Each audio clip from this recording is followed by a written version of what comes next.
በሚያስተምራቸው በሚያሰማራቸው ቦታ ነው የሚንቀሳቀሱት ማለት ነው። እና እግዚአብሔር በፈቀደ ነው የሚያስቀምጠን ማለት ነው። እግዚአብሔር ቸርነቱ ምሕረቱ ብዙ ስለሆነ ቃል ኪዳኑ ስለሚጠብቀን እንጂ እንዳሁኑ ጊዜ ኃጢአት የሚሰራበት ኃጢአት የሚበዛበት ጊዜ የለም። የሰዎች ልጆች ከመስመር አልፈዋል ብቻ ሳይሆን በጣም ተጃጅለው ያሉበት ጊዜ ግን እግዚአብሔር ቸርነቱ እሰይም ቀስቴ በውስተ ደመና እዝየከር ኪዳኔ በዚያ በኖህ ጊዜ በንፍሮ ውሃ ሰዎችን ካጠፋ በኋላ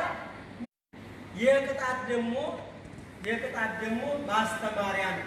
አንድ እስረኛ ማረሚያ ቤት ገባ ሲባል ምን ማለት ነው? ማረሚያ ምን ማለት ነው? ትርጉሙ ማረሚያ ቤት ማለት እኮ ሰውየው ሌባ ከሆነ ከእንግዲህ በኋላ እንዳይሰርቅ ማረሚያ ማለት፣ ሰውየው ውሸታም ከሆነ ከእንግዲህ በኋላ እንዳይዋሽ፣ ብቻ ክፉ ነገር አድርጎ ከሆነ ያንን ክፉ ነገር እንዳይደግመው ማረሚያ ቤት ይባላል። ያ ታርሞ ከወጣ ያ ሰውዬ ከዚያ በኋላ ያንን ነገር ሊተው ይችላል። ከዚህ የባሰ እንዳያገኝ ብሎ ጌታችን መድኃኒታችን ኢየሱስ ክርስቶስ እንደተናገረው ያ የተፈታ እስረኛ የባሰ ነገር እንዳያገኘው ሞትም እንዳይጠብቀው ከዚያ በኋላ ወደ ክፉ ስራው አይመለስም ማለት። ስለዚህ እኛ ወደ ክፉ ስራችን እንዳንመለስ ንስሐ እንድንገባ የመጣ በሽታ ስለሆነ ሁሉም የእግዚአብሔር ስለሆነ ማመስገን ይገባናል። ምን ይላል? በበር የሚገባ የበጎች ጠባቂ ነው ይላል። በዮሐንስ ወንጌል በምዕራፍ 10 ቁጥር 2 ጀምሮ ስታነብ እንደ አጠቃላይ እውቀት ጠቅላላ እውቀት ለማግኘት ከፈለጋችሁ ስለ እረኛውና ስለ በጎቹ ስለ ጠባቂውና ስለ ተጠባቂዎቹ ጠቅላላ እውቀት ለማግኘት ከቁጥር 1 ጀምሮ እስከ ፍጻሜ ማንበብ ይጠይቃል ማለት ነው። እና የሚናገረው ምንድነው? እውነት እላችኋለሁ በጎች ወዳሉበት ስፍራ በበሩ ያልገባ በሌላ በኩል የገባ ሌባ፣ ወንበዴ፣ ቀጣፊ ነው ይላል። በበሩ ያልገባ እንግዲህ በር አለ። በበሩ ደግሞ የሚገባው ያ ጠባቂ ብቻ ነው ማለት ነው። በበሩ ያልገባ ግን አንዳንድ ጊዜ ገበሬዎች የሆነ በረት ይሰሩና አንድ መግቢያ በር አለ። ነገር ግን በሌላ በኩል ደግሞ ወይ ጅብ ወይም ሌላ ወሬ እነዚያን በጎቹን ወይም ከብቶቹን ሊበላ ይመጣል። አሁን ጌታችን መድኃኒታችን ኢየሱስ ክርስቶስ ሊያስተምር የፈለገው በጎቹን በሚመናን መስሎ ሚመናንን በበጎች መስሎ ካህኑን ደግሞ በበጎች እረኛ መስሎ ነው እያስተማረ እና ያ በረኛው ምን ይላል? በረኛው ይከፍትለታልና በጎቹም ደግሞ ድምፁን ይሰማሉ ይላል።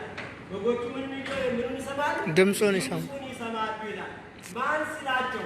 ቅድም ገብረ ማርያም፣ ወልደ ማርያም፣ ወለተ ማርያም፣ ወለተ ኪዳን፣ ገብረ መስቀል እንደተባሉት ሁሉ በየስማቸው ይጠራቸዋል። በየስማቸው ሲጠራቸው ስማቸውን ስለሚያውቁ የሚጠራቸውን ስለሚያውቁ ድምፁን ስለሚያውቁ አቤት ብለው ይታዘዙታል ማለት ነው። መታዘዝ ብቻ አይደለም። ምን ይላል? በፊታቸው ይሄዳል፣ በኋላ ደግሞ ይከተሉታል። በምናቸው ፊት ይሄዳል እረኛ። እንግዲህ ይህ መጽሐፍ ቅዱስ የተጻፈው በእነዚያ በሚደረገው በባህላቸውና በቋንቋቸው ነው የተጻፈው። በቋንቋቸው በሚያደርጉ በሀገራችን በስነዳ ኋላውን ነው ፊት ሆነ ኋላ ሆነ። በእስራኤላውያን ግን በጎች በኋላ ሆነው እረኛው ነው ፊት ለፊት የሚሄደው ማለት ነው። ለምን ሲሉ ፊት ለፊት ያለውን ነገር እየዳሰሰ አውሬውን እያየ ይሄዳል። ያንን እየጣሰ እነሱ ደግሞ ይከተሉታል ይላል። እንግዲህ እንደ ባህላቸው መጽሐፉ የተጻፈው በእነሱ ባህል ስለሆነ በጎቹ ይከተሉታል። ድምፁን ይሰማሉ። እየስማቸውም ይጠራቸዋል ይላል። አሁን የበጎች ስም በግ ነው አይደል? በግ ነው ስማቸው። ወይም ጠቦት ይባላል ወይንም ደግሞ ግልገል ይባላል አይደለም? በዮሐንስ ወንጌል በምዕራፍ 21 ቁጥር 1 ጀምሮ ስንመለከት ቅዱስ ጴጥሮስን እንዲህ ብሎ ነግሮታል። እንዲህ ብሎታል። ቅዱስ ጴጥሮስ ሆይ የዮና ልጅ ስምዖን ሆይ ትወደኛለህን? አለ። ትወደኛለህን? አዎ ጌታ ሆይ እወድሃለሁ አለ። እንግዲያስ በጎቼን ጠብቃለሁ። ምኖቼን ጠብቃለሁ? በጎቼን ጠብቃለሁ። ሁለተኛ የዮና ልጅ ስምዖን ሆይ ትወደኛለህን? ከእነዚህ ይልቅ ትወደኛለህን? አለው። አዎ ጌታ ሆይ እወድሃለሁ አለ። በሁለተኛ ግልገሎቼን ጠቦቶቼን ጠብቃለሁ። ምኖቼን ጠብቅ? ጠቦቶቼን ጠብቃለሁ። ሶስተኛ ትወደኛለህን? አለው። አዎ ጌታ ሆይ አንተ እንደምወድህ አንተ ታውቃለህ ብሎ ሲለው ምን አለው? ግልገሎቼን ጠብቃለሁ። ግልገሎቼን ጠብቅ። ግን 3 ጊዜ ስላለው 3 ጊዜ ብትወስድ ስለነበረ በጣም ቆረቆረው። ምንድን ነው አንተ እኮ የማታውቀው ነገር የለም እኮ ባልወድህም ታውቃለህ፣ ብወድህም ታውቃለህ፣ ጥሩ ሰው ብሆንም ታውቃለህ፣ ክፉ ሰው ብሆንም ታውቃለህ ብሎ ተናገረ። ለምን? 3 ጊዜ ክዶት ስለነበረ ያችን ቃል ስላስታወሰ ማለት ነው። እንደምወድህ አንተ ታውቃለህ አለ። እንደማትወድህም አንተ ታውቃለህ። ስለዚህ በ3 ተባለ በጎቼን ጠቦቶቼን ግልገሎቼን ጠብቃለሁ። በ3 ድረስ የሰዎች ልጆች እንዲያቸው በ3 ይመዘናል። በ3 ይመዘናል። መጨረሻው 4ኛው ግብዓተ መሬት ነው። ግብዓተ መሬት ነው። ይሄ መኖር አይባል። ምንድነው? አንደኛው እድሜ የነፋስነት እድሜ። የምንነት እድሜ? የነፋስነት እድሜ። የነፋስነት እድሜ ከተወለድን ጀምሮ እስከ 14 እስከ 15 ዓመት ያለው ይህ የነፋስነት እድሜ ነው። ስለ ገንዘብ አናስብም፣ ስለሚበላ አናስብም፣ ስለ ማንኛውም ነገር የግል ፍጩ ወጤቱ ናቸው አይደለም። አሁን ለምሳሌ አንድ ያዘላችሁ ልጅ የሆነ ነገር አምጡ ይላችኋል አይደለም። ከኪሳችሁ ገንዘብ ይሁን አይሁን የራሱ ጉዳይ ነው። ብቻ ከጎረቤት ያየውን ነገር አምጡ ይላል። ለምን? ሀሳብ የለውም። ወደ ሀሳብ አልገባም። እስከ 15 ዓመት ያለው እድሜ ሀሳብ የሚባል ነገር የሌለበት፣ ስጋዊ ሀሳብ በፍጹም የሌለበት፣ ጨዋታ ብቻ የሚታይበት፣ በፈለገው ቦታ የሚወደቅበት። ለምሳሌ አንድ ህፃን የ13 ዓመት ወይም የ10 ዓመት ህፃን ዝናብ እየዘነበ ወጥቶ ዝናቡ ላይ ይጫወታል። አንድ ወጣት ወይም ደግሞ ሽማግሌ ዝናብ ላይ ሊጫወት ያምርበታል? ያምርበታል? ንፋስ ይመታዋል። ራሱ ንፋስ ስለሆነ ያ በ15 ዓመት ያለው ንፋስነቱ እንደገና እሳትነቱ ገና እየመጣ ስለሆነ ይቋቋማል። ለብርዱ ለውርጩ በፍጹም አይጨነቅም። እንደውም ዝናብ አሳድገኝ ነው የሚለው አይደል? በገጠር እንደዚያ ነው። ዝናብ አሳድገኝ ይባላል። ዝናብ ሲዘንብ እና ይህ 15 ዓመት እድሜ ድረስ ያለው የነፋስነት እድሜ ነው። በዚህ በነፋስነት እድሜ ምግብ ያስፈልጋል። ምን እንዳይል ነው የሚባለው? እንዳይቀነጭር አይደል የሚባለው? በመንፈሳዊ ሕይወት እንዳይቀነጭር ደግሞ ምግብ ያስፈልገዋል። አሁን ክርስትና አባት የሆነ ክርስትና እናት የሆነ ለእነዚህ ህፃናት ግዴታ ማስተማር አለ። ያ ከሌለ ደግሞ እናትና አባት ልክ ጡጦ እንደሚያጠጡት እንደሚመግቡት ጡታቸውን እንደሚመግቡት ሁሉ እንደ እሌኒ ንግሥት የእግዚአብሔር ቃል እየመገቡ ማሳደግ አለ። መውለድ ብቻ በቂ አይደለም። ብዙ ጊዜ ሰዎች የሚጓጉት ለመውለድ ልጅ ሳይኖረኝ እድሜ ሄደ ይላል።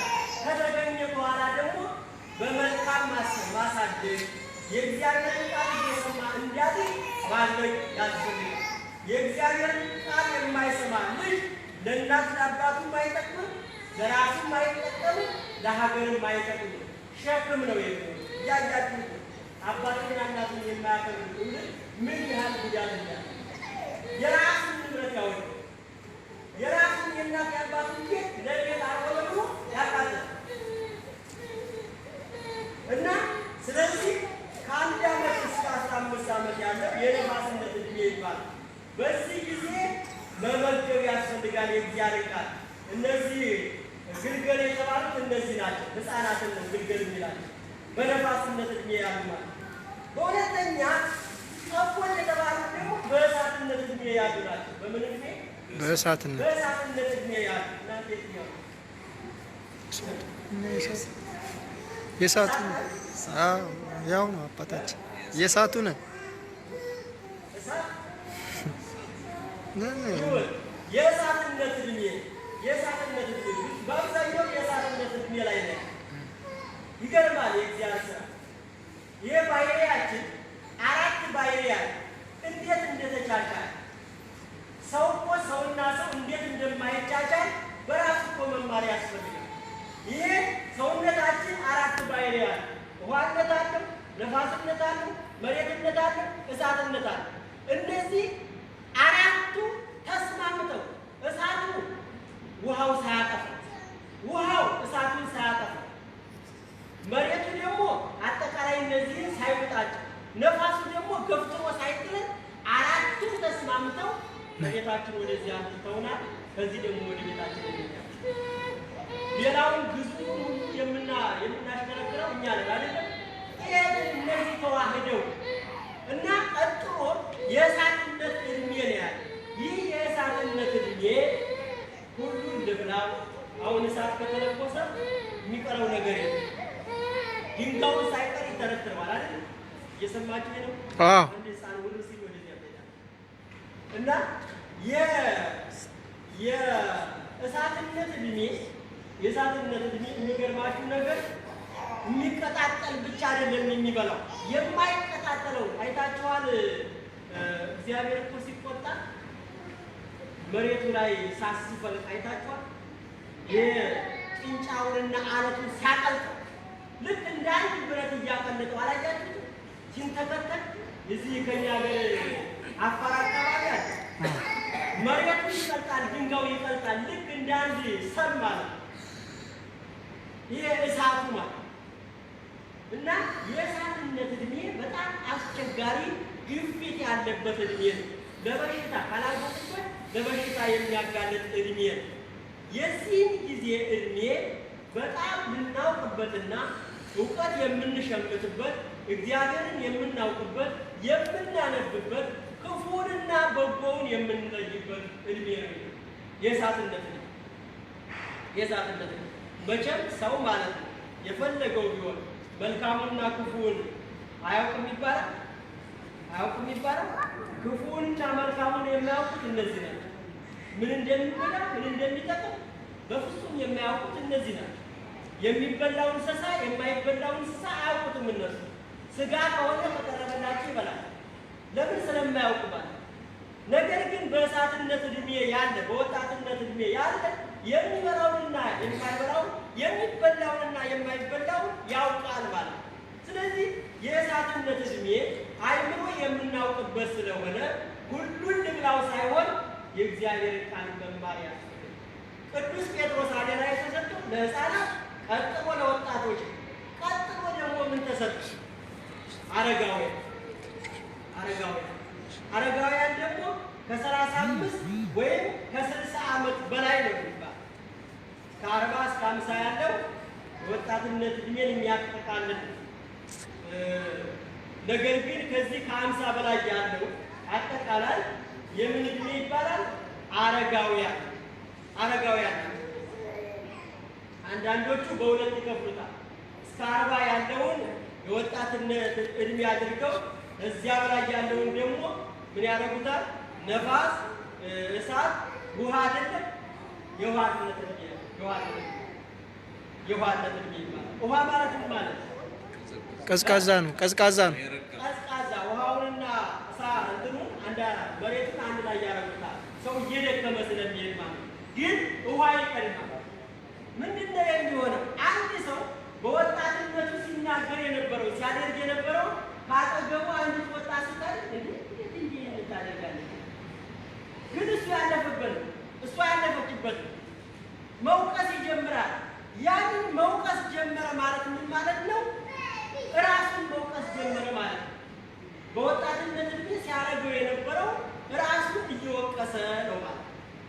ስለዚህ ያ የውሃነት ዕድሜ ካለፈ በኋላ መሬትነት እንደዚህ ይላል። በሁለት እግሩ ሲሄድ የነበረ በምን ይሆናል? ሶስተኛ እግር ይፈልጋል። ለምን? ይሄ ሁለት እግሩ እየደከመ ሄደ ማለት ነው።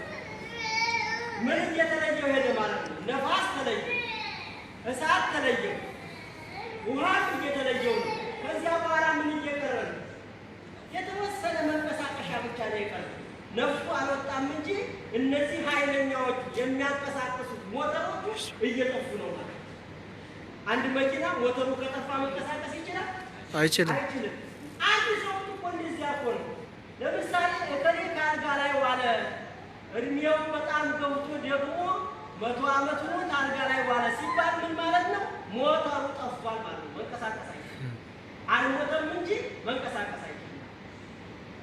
ስለዚህ በዚህ እድሜ ያሉትን ሁሉ እንዲያስተምር ነው ጠቦቶችን፣ ግልገሎችን፣ በጎችን ጠብቅ ብሎ ለቅዱስ ጴጥሮስ የተናገረ እና ድምፁን ይሰሙታል፣ የሌላውን ድምፅ ግን ይሸሻሉ ይላል። ምን ይላል? የሌላውን ድምፅ ግን ይሸሻሉ ይላል። ድምፅ መለየት ያስፈልጋል። ድምፅ መለየት ያስፈልጋል። ይገርማቸዋል። እኔ ይሄ ቃል ሁልጊዜ ይገርመኛል። እዚህ መካከል 200 በጎች ቢኖሩ ከዚያ ውስጥ ደግሞ 200 ግልገሎች ቢኖሩ እነዚያ ግልገሎች ተፈተው ሁሉም ነጫጭ ሆነው እነዚህ በጎቹ ነጫጮች ግልገሎቹ ነጫጮች ሆነው ሁሉም ተፈተው ቢመጡ ለመጥባት ጡታቸውን ለመጥባት ቢመጡ ያለ እናቷ ታጠባዋለች? አታጠባም። ይገርም። በምንድን ነው የሚለዩዋል? የእግዚአብሔር ስራ ረቂቅ። ያቺ በግ ማለት ነው ልጇን በምልክት ታውቃታለች። እያንዳንዱ እግዚአብሔር ለፍጥረታቱ ረቂቅ የሆነ ጥበብ ሰጥቶታል። በጣም ይገርማቸዋል በእውነቱ። እናንተ የወለዳችሁት ልጅ ያገለግለኛል ብላችሁ ነው ልጅ የምትሉ። ለጊዜውም ደስታ ነው፣ በኋላም ደግሞ ያገለግለኛል ብላችሁ ነው አይደል? እንደው ወገኑ ስትመለከቷቸው በአፋቸው ተሸክመው ይዘው መጥተው ልጆቻቸውን የሚመግቡት የትኛውን ጦሬታ ሊቀበሉ፣ የትኛውን ነገር ሊያገኙ? ምንም የሚያገኙት ነገር የለም። ነገር ግን ተመልከቱ፣ ፍጥረቱን በፍጥረቱ ያስተምራል እግዚአብሔር። ስለዚህ በጎቹ ድምፁን ይሰሙታል። የራሳቸው ያልሆነ ያ የነሱ እረኛ ያልሆነ ምንደኛ የሆነ ነው የሚለው። ምንደኛ የሆነ ያ አውሬ ሲመጣ ትቷቸው የሚሸሸው ያ ከሆነ ድምፁን ሲሰሙ ይበረግጋሉ። አሁን በጎች የሰውን ድምፅና የነብሩን ድምፅ ያውቁታል። ነብሩ የሚመጣው ሊበላቸው፣ እረኛው የሚመጣው ግን ሊጠብቃቸው ነው። ስለዚህ ድምፁን ይሰሙታል አይሰሙትም? ያውቁታል ያውቁታል፣ ይሸሻሉ። ሌላ ምን ይላል ደግሞ? ሌባና ወንበዴ ቀጣፊ ነው ይላል። ዘወር ብሎ ደግሞ የሰዎችን ልጆች ሲወቅስ እኔ አሁን እዚህ ሀገር እናንተን ላስተምር መጥቻለሁ።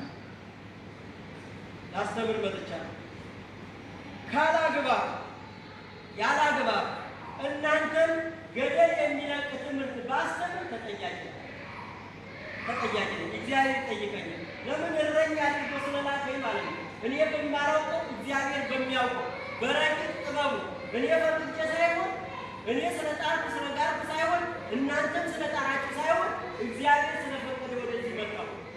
ስመጣ እነዚህን በጎች ጠብቅ፣ ግልገሎቹንም፣ ጠቦቶቹንም፣ በጎቹንም በደንብ አድርገህ ጠብቅ ብሎ ይመጣ።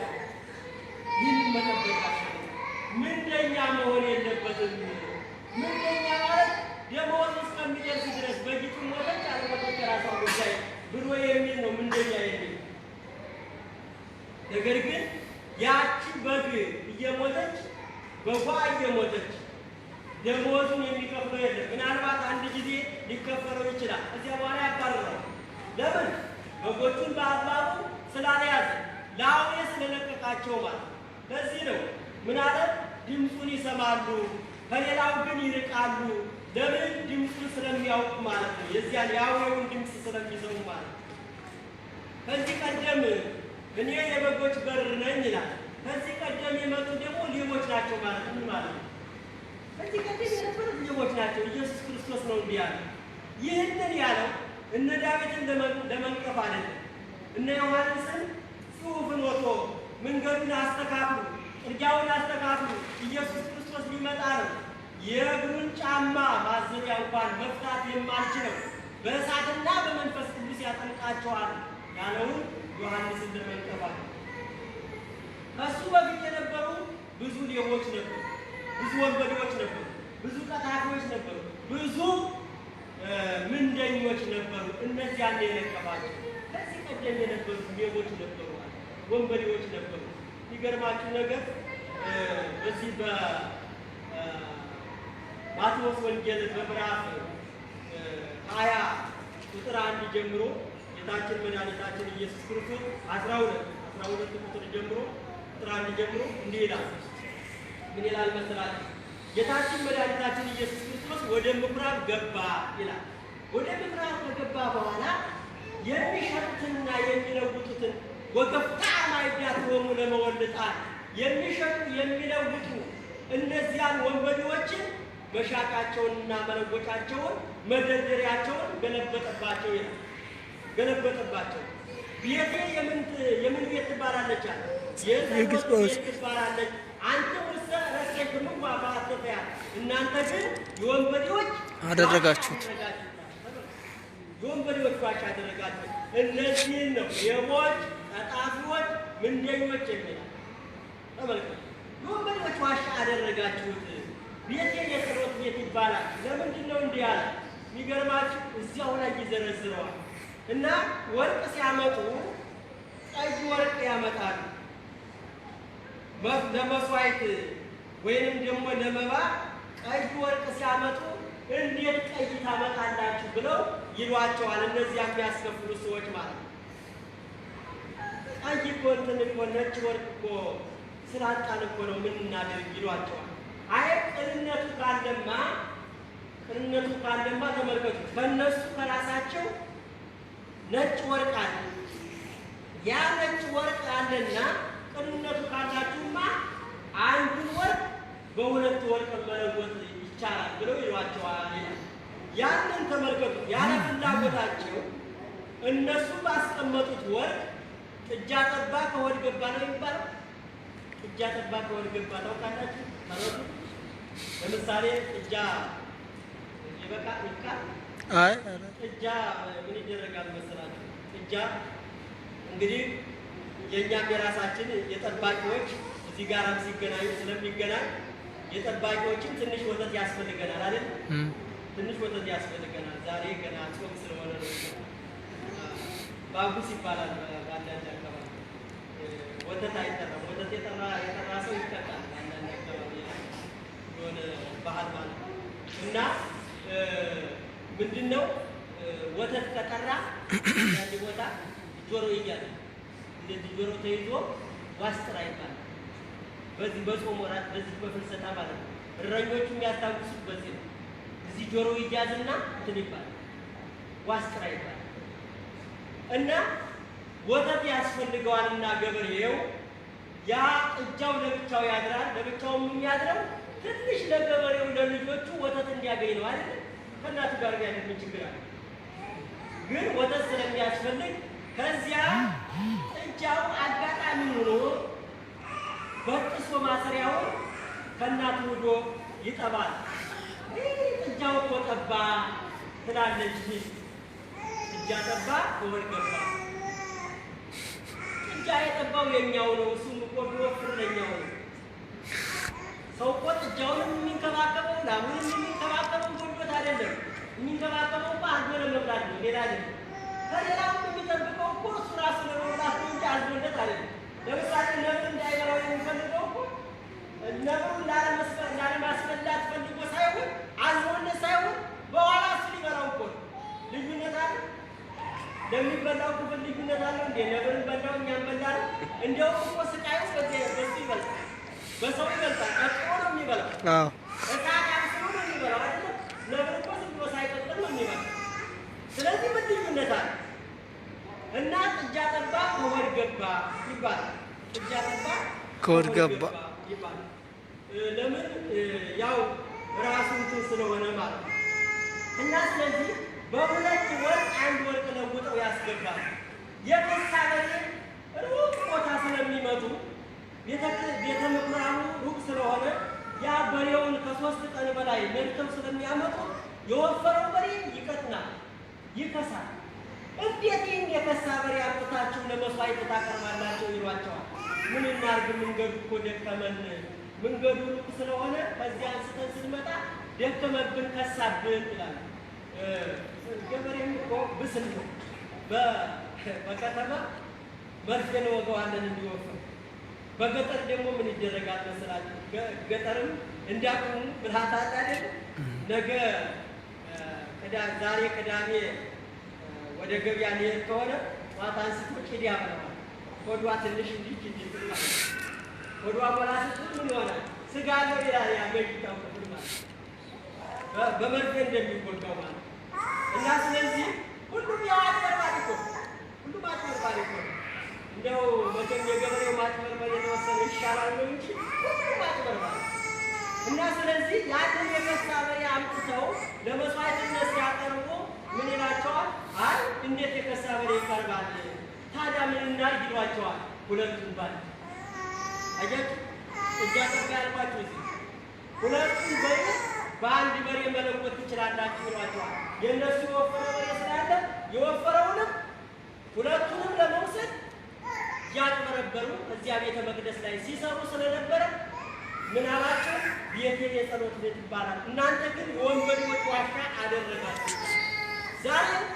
ዛሬም ተመሳስለን በቤተ መቅደስ እየተቀመጥ የወንበዴዎች ዋሻ ያደረግነው ሰዎች ነው። ታዩታላችሁ። ግማሹ ቤተክርስቲያን ተቃጠለ ይላል፣ ግማሹ ተዘረፈ ይላል፣ ግማሹ ይላል። በጣም አስቸጋሪ ነው። ያ በአግባቡ እንዳይረዳ ያደርጋል። አሁን ሰሞኑ እኛ ባለፈው ቤተክርስቲያን ለማስተባበር ለዚህ ለተቃጠለውና ለሚመናኑ ለተጎዱ ስናስተባበር ይሄ ነገር እየሰራል ነው ይመጣል። ቆይቶ ነው የሚመጣው ጽሁፉ። ይሄን ስለሆነ የሚገርማችሁ ነገር 8400 ዲናር በፍጹም ተዘይቶ ያውቁበት ያንተ። ስለዚህ እግዚአብሔር የተመሰገነ ይሁን። ህዝቡም እንደውም ከዚያ ወደ ላሳየኝ እንትኑ ትንሽ እግዚአብሔር ይመስገን ዛሬ ወደዚያ ሂዷል። እንግዲህ በዚያው በተከፈተው በጳጳሳቱ አካውንት አስገብተናል የእነሱን ደብዳቤ። አሁን አንዳንድ ሰውም እየተናገረ ስለሆነ እንዴት ነው ደረሰ አልደረሰ? ዋናው ትልቁ ነገር 5 ሳንቲምም ትሆን እዚያ ቦታው ላይ መድረስ ስላለባት አሁን እኛ እየጠበቅን ያለነው አንደኛ ደብዳቤ ያስፈልገናል። ከነዚያ ከገባበት ከጳጳሳቱ ደብዳቤ ያስፈልገናል። ስለዚህ በዚህ በእኛ በኮይት የተሰበሰበ ስለሆነ በኮይት ደብረ ምሕረት የተሰበሰበ ስለሆነ የኮይት ደብረ ምሕረት የሰጠችው ከፍሎ ደብዳቤ ይደርሰናል። ያንን ደብዳቤ እንለጥፈዋለን ማለት ነው። መድረሱ አለመድረሱ በዚያ መታወቅ ስላለበት ማለት ነው። ስለዚህ ሁላችንም በጎችም ግልገሎችም ጠቦቶችም ለእግዚአብሔር ስለምናስፈልገው የእግዚአብሔርን ቃል መስማት ያስፈልጋል። ስለነበረ ሰዓት ሁሉ እግዚአብሔር አምላክ ስሙ ዛሬም ዘወትርም የተመሰገነ ይሁን። አሜን። እንግዲህ እግዚአብሔር ፈቅዶላችሁ እግዚአብሔር ወዶላችሁ ነው ዛሬ ክርስትና የተነሳው። እንግዲህ አንዳንድ ስህተት ካለ ያው ከመንገር ምናልባት ወደዚያ ወደ ኪዳነ ምሕረት ወደ ተክለ ሃይማኖት እንዲሸጋገር አንዳንድ ለማድረግ ነበር ሀሳባችን። የሰው ፍላጎት ደግሞ አንዳንዱ አገር ቤት ሄዳለሁ ይላል። እኛ ለምን መሰላችሁ? ለጥንቃቄው ነው ለበሽታው ብለን ነው እንጂ ሁሉም ክርስትና አንድ ቀን ቢነሳ ምንም ችግር የለም እና ሁላችሁም ይህንን ይዛችሁ በቤታችሁ ስትሄዱ ደግሞ አደራችሁን የምነግራችሁ አንደኛ አገሪቱ ሰው እየተሰባሰበ በብዛት ሰው እንትን ማለት የለበትም እየተባለ እየተነገረ ስለሆነ ዝም ብላችሁ እየተሰባሰባችሁ ድግስ አትደግሱ። ብዙ ሰው አትሰባሰቡ። በሁለተኛ ዋናው ልጃችሁ ባልና ሚስቱ ሊተዋወቁ ምነው ሰርገኛ ነው እንኳን። ስለዚህ ዋናው ያ ማንም ጨፈረ ማንም መጣ ማንም እንትን አለ ዋናው ልጃችሁ ስለሆነ ልጃችሁን በጤና ማሳደግ ነው እንጂ ብላችሁ ሰብስባችሁ መጨፈር የለባችሁ። ምንም የሚጠቅም ነገር ስላልሆነ ዋናው ትልቁ ደስታ ትልቁ በረከት የእግዚአብሔርን ስጋውን ደሙ መጠጣትና መብላት ይህ ስለሆነ ሁላችሁም ይህንን ጥንቃቄ እንድታደርጉ ነው። በሌላ በኩል ስትወጡ ደግሞ 4 5 ናችሁ። እዚህ ትንሽ በዛ ስላሉ ዛሬ መብዛታችን እንዳይታወቅ አንዴ ግን ብላችሁ እንዳትወጡ። እንግዲህ ይቆየን። ቃሎት ያሰማልን አባታችን።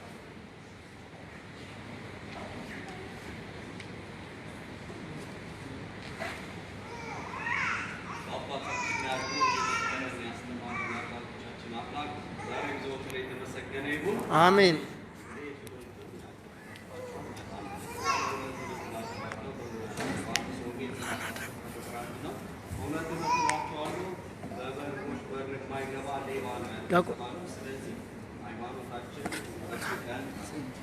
የትኛው ጋር ነው ነገሩ?